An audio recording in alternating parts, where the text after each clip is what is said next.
नमस्कार मित्रांनो, आजच्या कथेचं नाव आहे भानपूर गावातील तो भयंकर चाहूल बंगला. कथेचे मूळ नाव आहे झोका. कथेच्या लेखिका आहेत कल्याणी देशपांडे. कथेला आता सुरुवात करू.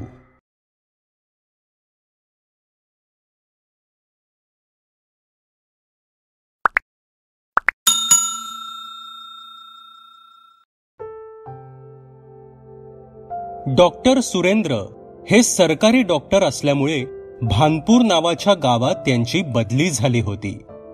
त्यामुळे ते आणि त्यांची पत्नी सुधा हे दोघे सरकारी संस्थेने दिलेल्या एका बंगल्यात राहायला येणार होते.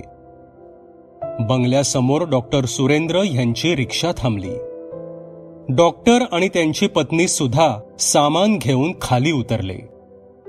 खाली उतरल्या उतरल्या सुधाची नजर बंगल्याच्या नावाकडे गेली. चाहूल असे बंगल्याचे नाव होते. नाव जरा विचित्रच वाटतंय नाही? त्या नावाकडे बघून सुधा म्हणाली. डॉक्टर सुरेंद्रनी एकदा तिच्याकडे आणि एकदा घराच्या नावाकडे बघितलं आणि रिक्षेवाल्याचे पैसे चुकते करून सुधाला चला अशी हाताने खूण केली. सुधाने घराचं फाटक उघडलं तसे त्या फाटकाने मोठ्याने कर्र कर्र आवाज केला. थोडं दचकतच सुधा आणि सुरेंद्र बंगल्यात शिरले. आत शिरल्या शिरल्या बंगल्याच्या उजव्या बाजूला मोठा झोपाळा दिसत होता. तो बघून सुधाला आनंद झाला. किती छान झोपाळा आहे, चांगला मोठा आहे, सुधा म्हणाली. कमाल आहे सुधा तुझी, अजूनही लहान मुलीसारखा आनंद होतो तुला झोका बघून, डॉक्टर सुरेंद्र हसत म्हणाले. तेवढ्यात बंगल्याची साफसफाई करणारा कर्मचारी खंडू तिथे आला आणि त्याने बंगल्याचे दार त्यांना उघडून दिले. अर्धे सामान लावेपर्यंत दुपार झाली. खंडूची बायको गुंजा सुद्धा त्यांच्या मदतीसाठी आली.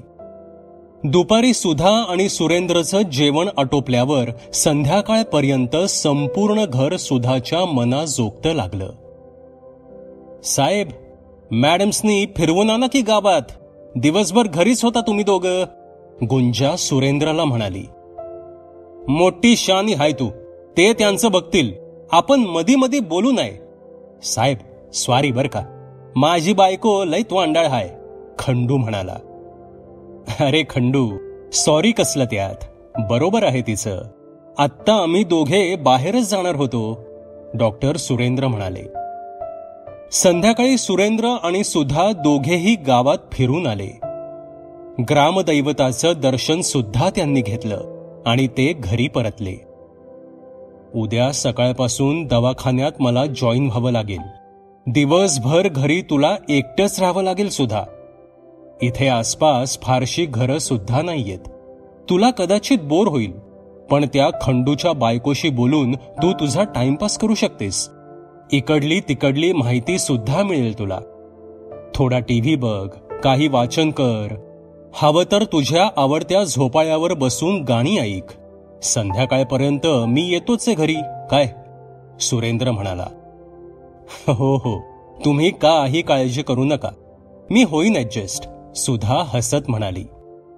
रात्री झोपण्याची वेळ झाल्यानं दोघेही झोपायला बेडरूममध्ये गेले. सुरेंद्र क्षणात घोरायला सुद्धा लागला, पण सुधाला मात्र नवीन जागी काही झोप येत नव्हती. ती जागीच होती. ह्या कुशीवरून त्या कुशीवर होता होता मध्यरात्र झाली. काही वेळ गेला तसे समोरच्या रस्त्यावरील चौकातल्या मोठ्या घड्याळात 12चे ठोके पडले आणि सुधा दचकून उठून बसली. बाप रे, एवढ्या जोरात ठोके पडतात त्या घड्याळाचे?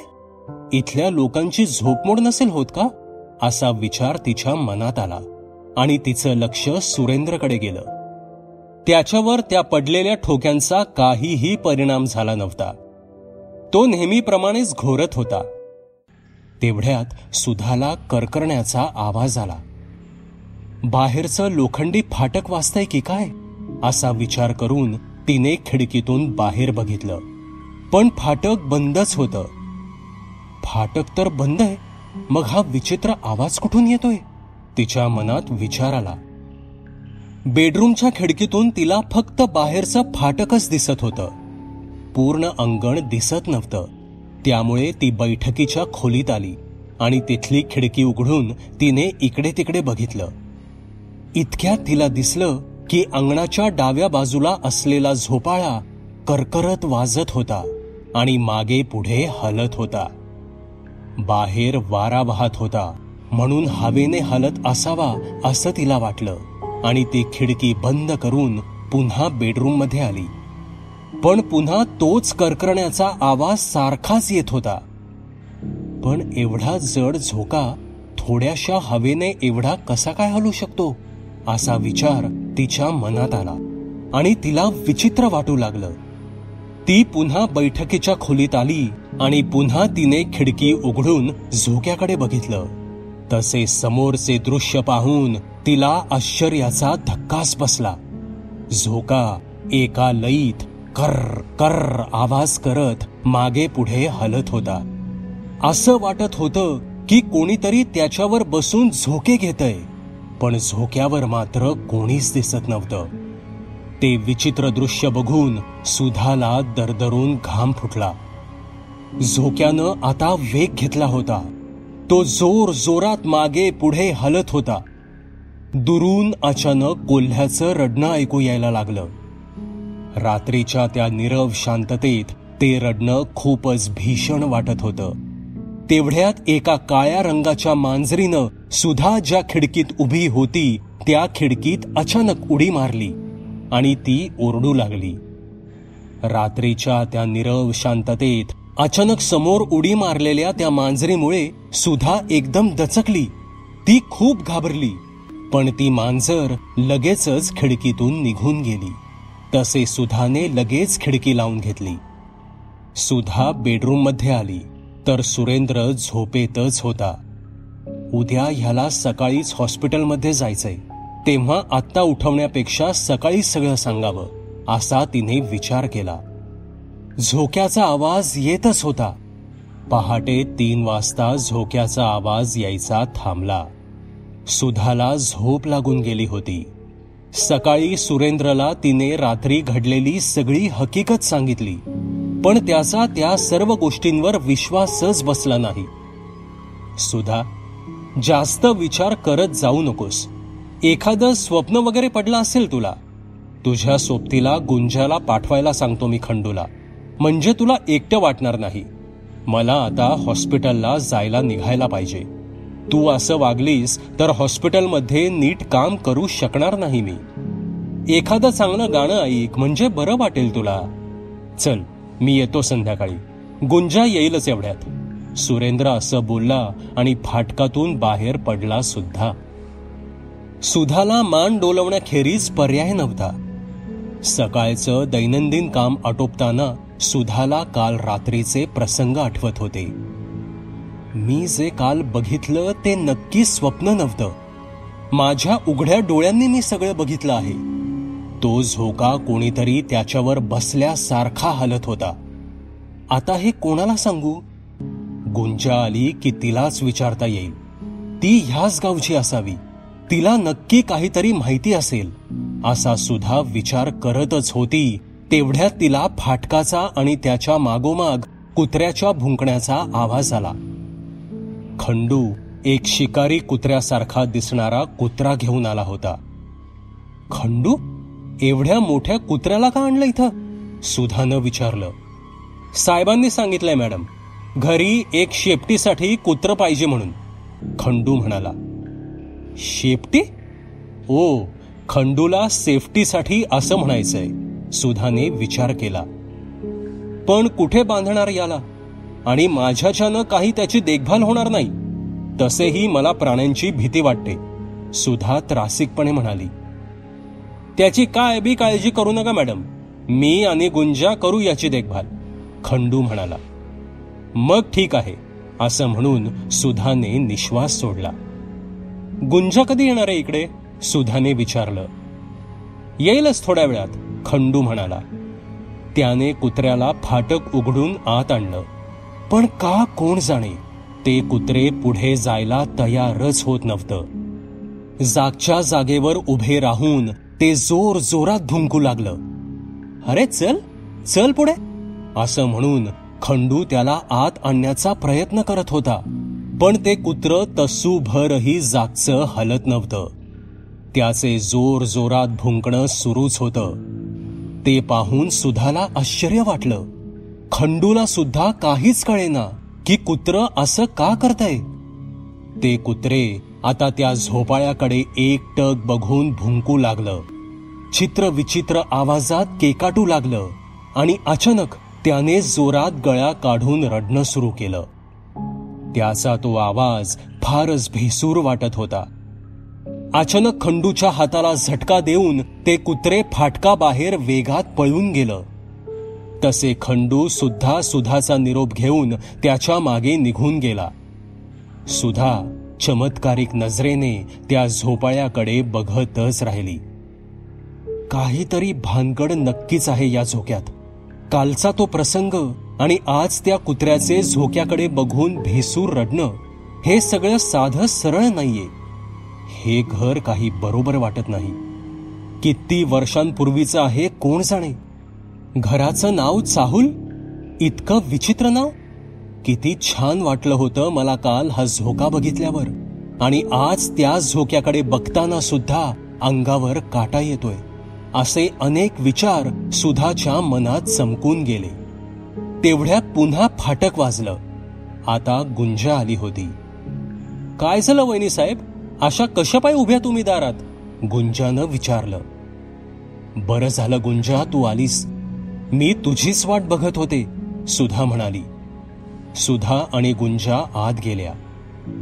हा बंगला आधी कोणाचा होता ग, तुला काही माहितीये का, सुधानं गुंजाला विचारलं. नाही वहिनी साहेब, म्या अन माझा घरधनी मागल्याच वर्षापासून इथं आलो. तेव्हापासून हा बंगला सरकारी दवाखान्याच्याच मालकीचा आहे, गुंजा म्हणाली. काल रात्री जो काही अनुभव आला तो गुंजाला सांगावा की नको ह्या विचारात सुद्धा पडली. तुम्ही मागच्या वर्षी इथे आला म्हणतेस ना, मग तेव्हा ह्या बंगल्यात कुणी राहत होतं का, सुधानं विचारलं. नाही बा, रिकामाच होता ह्यो बंगला. आता तुम्ही आलं तसा भरल्यावानी वाटतोय, गुंजा म्हणाली. कालचा घडलेला प्रसंग सुधा गुंजाला सांगणारच होती की पुन्हा एकदा फाटक वाजलं. कोण आलंय बघ बरं, सुधा गुंजाला म्हणाली. हा बघते, असे म्हणून गुंजा बाहेर आली. फाटकाजवळ खंडू उभा होता. त्याच्याजवळ जाऊन गुंजा म्हणाली. इकडं कशी आले धनी, काही काम आहे का, गुंजानं विचारलं. तसे तिच्या कानाजवळ तोंड नेऊन खंडू तिच्या कानात काहीतरी पुटपुटला आणि त्याचं बोलणं ऐकून गुंजाने त्या झोक्याकडे विस्फारल्या नजरेने बघत तोंडाला हातच लावला. ह्या बया, खरं सांगतायसा का काय, गुंजा उद्गारली.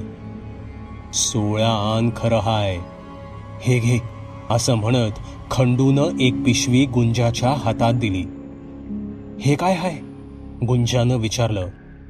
हे मंतरलेलं पीठ आहे, असं म्हणून त्याने परत एकदा तिच्या कानात काहीतरी सांगितलं आणि परत जाताना तो म्हणाला.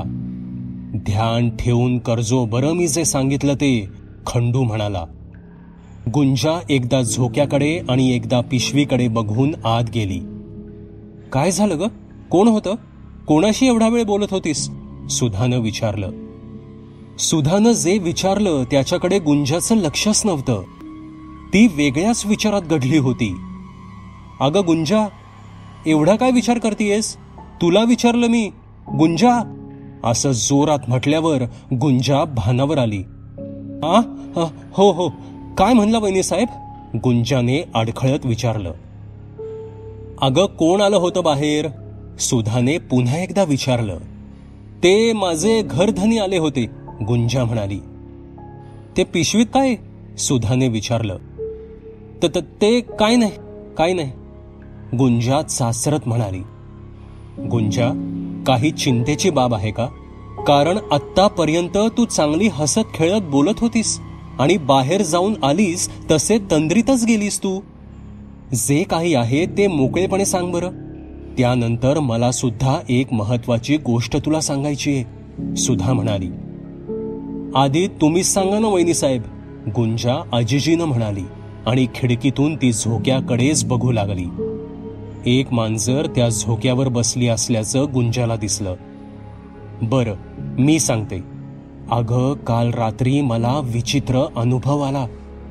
तो अंगणातला झोका आपोआप कोणीतरी बसल्यासारखा मागे पुढे जोर जोरात एका लयीत हालत होता.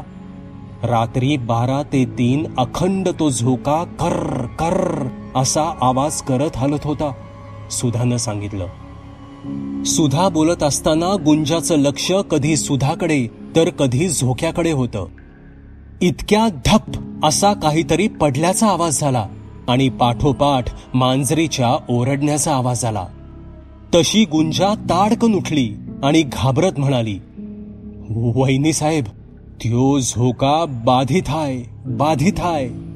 आत्ता माझ्या या डोळ्यानं म्या बघितलं. ती मांजर कोणीतरी ढकलून दिल्यावानी त्या झोक्यावरून पडली आणि पळून गेली. तुम्ही तर राहू नका वहिनीसाहेब, माझा ऐका, असे म्हणून गुंजा पाय पोटाशी घेऊन भिंतीला टेकून बसली आणि एक टक विचित्र नजरेने त्या झोक्याकडेच बघू लागली. सुधाला तिच्याकडे बघून भीतीच वाटायला लागली. थोडा वेळ थांबून सुधाने गुंजाला पाणी देऊन विचारलं, गुंजा, ही पिशवी कशाची आहे? काय आहे त्यात? गुंजा गटागट पाणी पिऊन म्हणाली, तेच माझा घरधनी म्हणत होता की त्या झोक्यात काहीतरी गोम हाय म्हणून. ते कुत्र म्हणूनच ओरडत निघून गेलं होतं. त्याच्यासाठीच त्याने मला हे मंतरलेलं पीठ दिलं. मंतरलेलं पीठ? आणि काय होईल ह्यानं? सुधानं विचारलं.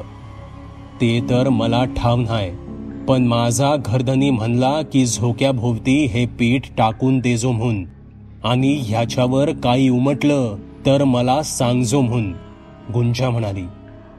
मग टाकणार का तू ते पीठ? सुधानं घाबरत विचारलं. टाकणार होती म्या, पण आता मला भेव वाटायला लागलाय वहिनीसाहेब, गुंजा म्हणाली. खंडू इथे येणार आहे का पुन्हा? सुधानं विचारलं. हाव, ते सांच्याला येणार आहे ती, गुंजा म्हणाली. मग तो आला की त्यालाच टाकायला सांगितलं तर चालणार नाही का? सुधा म्हणाली. तसंच करायला लागल असं वाटतंय, गुंजा म्हणाली. मी सुरेंद्रना सुद्धा सांगितलं, पण त्यांचा विश्वासच बसत नाही या गोष्टींवर. आता संध्याकाळी ते आल्यावर पुन्हा एकदा सगळं सांगून बघते, सुधा म्हणाली. ह्या पीठावर जर काही खुणा उमटल्या तर त्यांना भी विश्वास ठेवावाच लागल वहिनीसाहेब, गुंजा म्हणाली. तशीही संध्याकाळ होतच आलेली आहे. सुरेंद्र येतीलच एवढ्यात. इतके सुधा बोलली तेवढ्यात टेलिफोन वाजला. संध्याकाळच्या त्या शांततेत फोनचा तो आवाजही दचकवणारा होता. सुधाने फोन उचलला. हॅलो सुधा, नीट ऐक. आज रात्री मला इथंच राहावं लागेल. इमर्जन्सी केस आहे, त्यामुळे मी उद्या सकाळीच येईन घरी. रात्री सोबतीला गुंजाला बोलवून घे. तसं मी खंडूला सांगून ठेवतो. जास्त विचार न करता लवकर झोपून जा. उद्या सकाळी येतोच मी लवकर, ठीक आहे? सुरेंद्र म्हणाले. सुधाला काय बोलावं ते क्षणभर काहीच सुचलं नाही. अगं सुधा, ऐकतेस ना, तुझ्याशी बोलतोय मी, सुरेंद्र पुन्हा म्हणाले. हो ठीक आहे, सुधा म्हणाली. तसे सुरेंद्र यांनी फोन ठेवून दिला. काय झालं वहिनीसाहेब? कोणाचा होता फोन? गुंजानं विचारलं. अगं, डॉक्टरांचा होता. ते आज रात्री येऊ शकणार नाहीत घरी. इमर्जन्सी आहे हॉस्पिटलमध्ये. तू येशील का सोबतीला माझ्या आज रात्री? सुधानं विचारलं. बाप रे, रातीला? तसं भेव वाटतंय मले, पण तुमच्या संगतीला येतो. आज रातभर काही झोप लागायची नाही मले वहिनीसाहेब. आज माझ्या घरधन्याला इथं आणलं तर चालन काय? बाहेर हिथं हालमंदी झोपू आम्ही. कारण आपण दोघीच राहिलो आणि काही झालं तर म्हणून म्हणतो. आज तर आवाज भी आहे, गुंजा भेदरलेल्या आवाजात बोलली. ठीक आहे, बोलवून घे. आणि तसंही ते मंतरलेलं पीठ टाकायचंच आहे ना झोक्याभोवती, सुधा म्हणाली. मग मी जातो आता आणि धन्याला घेऊन येतो. हे पीठ हितच राहू द्या, येतो म्या, असं म्हणून गुंजा घाईघाईनं बाहेर पडली. आज आवस म्हणजे अमावस्या, असं गुंजा म्हणाली. अमावस्येच्या दिवशी दुष्ट शक्तींचा प्रभाव वाढतो असं सुधानं ऐकलं होतं. आता ती बंगल्यात एकटीच होती.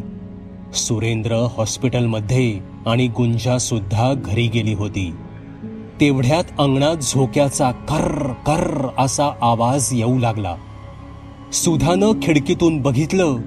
झोका तसाच मागे पुढे एका लयीत संथपणे हलत होता. सुधाच्या हृदयाचा ठोका चुकला. ती भेदरलेल्या नजरेने त्या झोक्याकडे एकटक बघत राहिली. इकडे गुंजा खंडूला सांगण्यासाठी तिच्या घरी आली, तर खंडू घरी नव्हताच. बराच वेळ तिने त्याची वाट बघितल्यावर तो येताना दिसला. तिने त्याला निरोप सांगितला आणि तिच्या सोबतच त्याला यायला सांगितलं. बराच वेळ झाला तरी गुंजा आली नाही, म्हणून सुधा काळजीत पडली. आज रात्रभर आपल्याला एकटंच राहावं लागतं की काय, ह्या विचारानं तिला कापरं भरलं. इतक्यात तिला झोका अचानक थांबलेला दिसला आणि मागोमाग मोठमोठ्याने उसासे टाकण्याचा आवाज येऊ लागला. तो आवाज हळूहळू वाढू लागला. तसे सुधाचे हातपाय थरथरू लागले. घशाला कोरड पडली. अचानक तिच्या कानाशी कोणीतरी हळूच हसल्याचा भास तिला झाला. तिने झटकन मान फिरवून इकडे तिकडे बघितलं, पण कोणीच नव्हतं. तिला एकदम चक्कर आली आणि ती धाडकन जमिनीवर कोसळली. काही वेळ गेला तसे तिला तोंडावर पाण्याचे शिंतोडे पडल्यासारखे वाटले. तिने डोळे उघडले तेव्हा गुंजा तिच्या बाजूला बसलेली दिसली. सुधा खडबडून उठून बसली. "हाऊ वहिनीसाहेब, काय झालं तुम्हाला? मी आली तेव्हा तुम्ही बेसूत पडल्या होत्या. मला तर काही बी सुधरना, म्हणून मी तुमच्या तोंडावर पाणी शिंपडलं, तेव्हा तुम्हाला सूद आली," गुंजा म्हणाली. "गुंजा, तू कधी आलीस? एवढा वेळ कसा काय लागला तुला?" "अगं, त्या झोक्यावर कोणीतरी उसासे टाकत होतं. इथे राहणं खरंच खूप असह्य झालंय. खूप विचित्र वाटतंय मला," सुधा म्हणाली. "आवाज बी आला तुम्हाला? बापरे," गुंजा तोंडावर हात ठेवत म्हणाली. "तू खंडूला बोलवायला गेली होतीस ना? आला नाही का तो?" सुधा घाबरलेल्या आवाजात म्हणाली. "आले होते, पण तुम्हाला बेसूत बघून इस्पितळाकडे गेले हायती. येतच असतील बघा," गुंजा म्हणाली. तेवढ्यात खंडू एका डॉक्टरांना आणि एका नर्सला घेऊन आला. "कसं वाटतंय मॅडम? खंडूनं सांगितलं तुम्ही बेशुद्ध अवस्थेत आहात म्हणून. आम्ही लगबगीनं आलो. सरच येणार होते, पण एका इमर्जन्सी ऑपरेशनमध्ये ते गुंतले असल्यानं येऊ शकले नाहीत," तो आलेला डॉक्टर म्हणाला. डॉक्टरांनी सुधाला तपासलं आणि जवळ असलेलं टॉनिक दिलं. "मॅडम, मेंटल स्ट्रेसमुळे चक्कर आली होती तुम्हाला. आता काळजी करण्याची काही गरज नाही. हे टॉनिक घ्या, बरं वाटेल तुम्हाला. ऑपरेशन जसं पूर्ण होईल तसे सर लगेच घरी येतीलच," असा त्यांनी निरोप दिलाय. "आता तुम्ही आराम करा, येतो आम्ही. खंडू, काही गरज पडली तर सांग आम्हाला," असं म्हणून ते डॉक्टर आणि नर्स निघून गेले. आता या डॉक्टरला कोण सांगल की हिथं काय भानगड आहे म्हणून, गुंजा डोक्याला हात मारून म्हणाली. "मी झोक्याभोवती पीठ टाकून येतो गुंजा. दे मले ते मंतरलेलं पीठ," खंडू म्हणाला. "तुला हे पीठ कोणी दिलं खंडू?" सुधानं विचारलं. "वहिनीसाहेब, माझ्या मित्राच्या ओळखीचा एक मांत्रिक हाय. त्याला ह्याचं ज्ञान हाय. त्यानंच दिलं मला हे पीठ. मी तर त्यालेच घेऊन येणार होतो, पण म्हणलं साहेबांच्या परवानगी बगर कसं आणावं, म्हणून राहून दिलं," खंडू म्हणाला. "बघा धनी, सांभाळून टाक जा," गुंजा त्याला ते पीठ देत म्हणाली. "हाव, तू आत बस जा," असं म्हणून खंडू बाहेर पीठ टाकायला गेला. गुंजा आत सुधा जवळ जाऊन बसली. "आयो, मेलो मेलो!" अचानक बाहेरून जोरात आवाज आला. तो आवाज एवढा मोठा होता की गुंजा आणि सुधाला धडकीच भरली. तो आवाज खंडूचा होता. त्याचा आवाज ऐकून पळतच गुंजा बाहेर आली. आणि त्या मागून सुधाही आली. त्यांनी बघितलं तर खंडू 10 फुटावर उताना पडला होता. गुंजा धावतच त्याच्या जवळ गेली. त्यानं कमरेला हात लावला होता. त्याच्या हाताचे कोपरे खरचटले होते. काय झालं धनी, असे कसे पडले तुम्ही इथं? गुंजा त्याला आधार देत म्हणाली. पण खंडू काही बोलण्याच्या अवस्थेत नव्हता. सुधाने आतून पटकन त्याला पाणी आणून दिलं.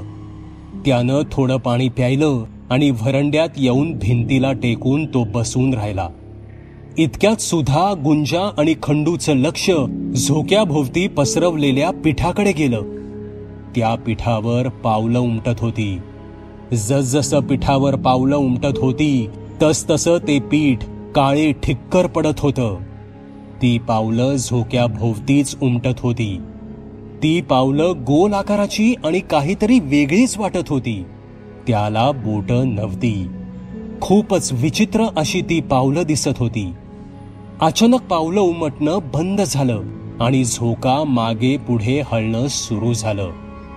झोका घेताना जसा आपण पायानं टेका घेतो त्याचप्रमाणे त्या पिठावर पावलं उमटत होती. सुधा, गुंजा आणि खंडू तिकडे डोळे विस्फारून बघत होते. झोका आता अतिशय वेगानं झुलत होता. इतका वेगात की आता निखळून पडेल की काय अशी भीती निर्माण झाली होती. सुधा, गुंजा आणि खंडू तिघेही व्हरांड्यातून धडपडत उठत आत बैठकीत आले आणि बाहेरचं दार लावून जीव मुठीत घेऊन बसले. झोका जोर जोरात हलत होता. झोक्याचा कर्र कर्र आवाज कांठळ्या बसेल एवढा जोर जोरात येत होता. त्या पाठोपाठच आता मोठ्याने श्वास घेण्याचा आवाज सुद्धा येऊ लागला. तो श्वास घेण्याचा आवाज हळूहळू खूप मोठा होत गेला. अगदी कोणीतरी आपल्या कानाजवळ जोर जोरात श्वास घेतय असं त्या तिघांना वाटू लागलं. त्या तिघांना भीतीने आता हृदय बंद पडतं की काय असं झालं होतं.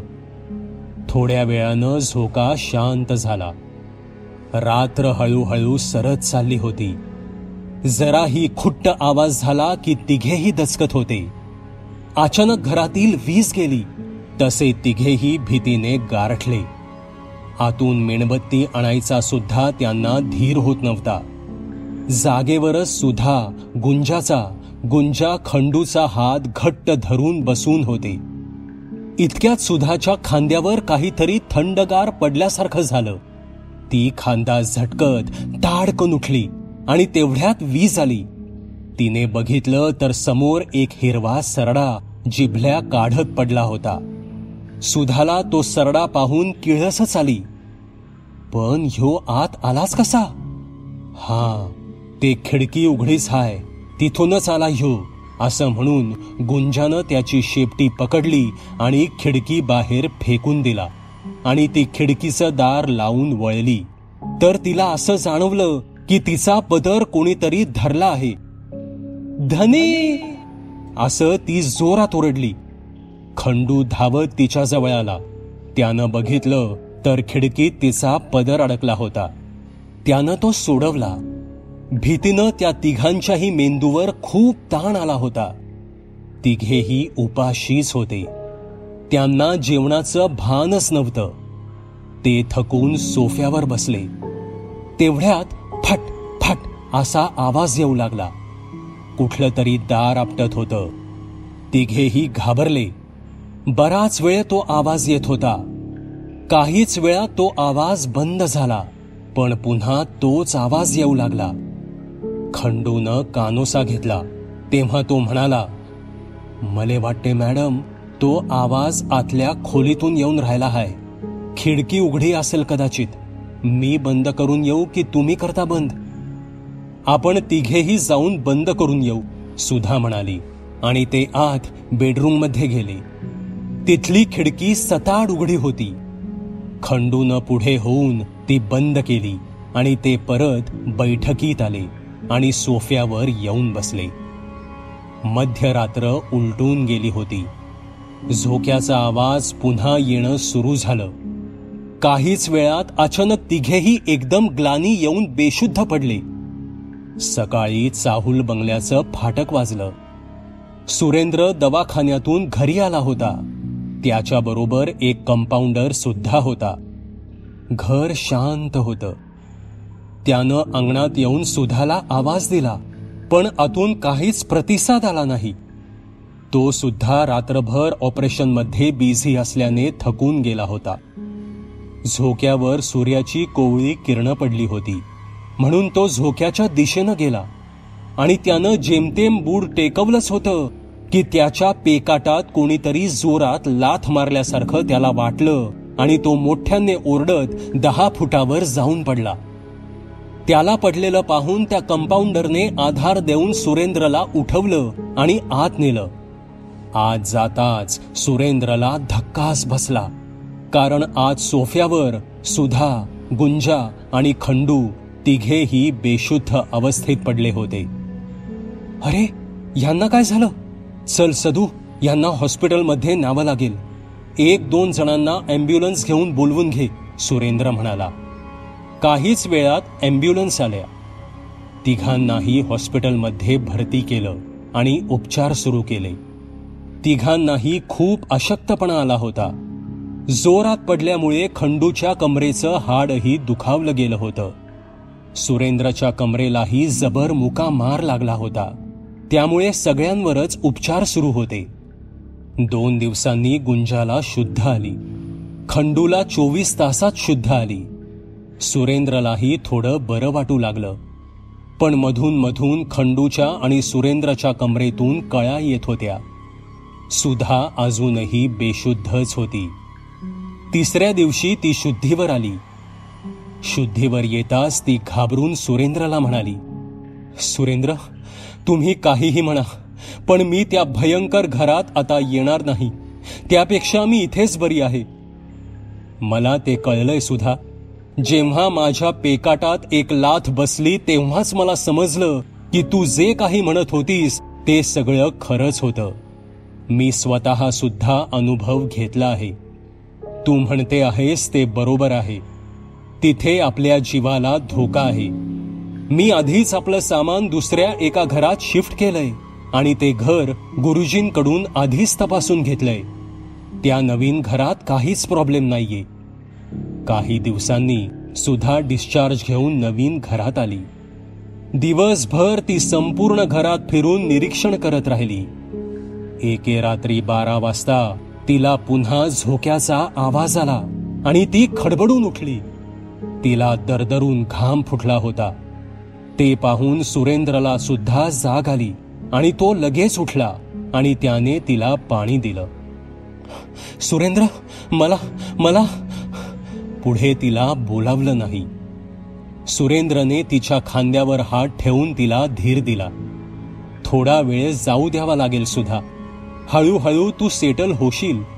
रिलॅक्स, मी आहे तुझ्यासोबत. काही दिवस सुधाला असेच भास होत राहिले. मग हळूहळू ती सेटल झाली. गुंजा आणि खंडूने गावातल्या एकूण एकाला त्या चाहुल बंगल्याकडे फिरकू नका असं बजावून सांगितलं. आजही भानपूर गावातील त्या चाहुल बंगल्यात रात्री 12 ते 3 तो झोका आपोआप हलत असतो.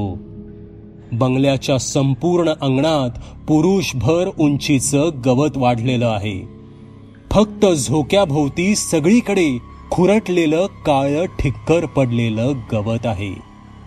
मित्रांनो, ही कथा तुम्हाला कशी वाटली ते कॉमेंटमध्ये नक्की सांगा. पुन्हा भेटूयात अशाच एका भयकथेसोबत. धन्यवाद. सबस्क्राईब करा एटी स्टोरी टेलर चॅनलला आणि बेल आयकन दाबून ऑलवर क्लिक करा आमचे व्हिडिओज सगळ्यात आधी बघण्यासाठी.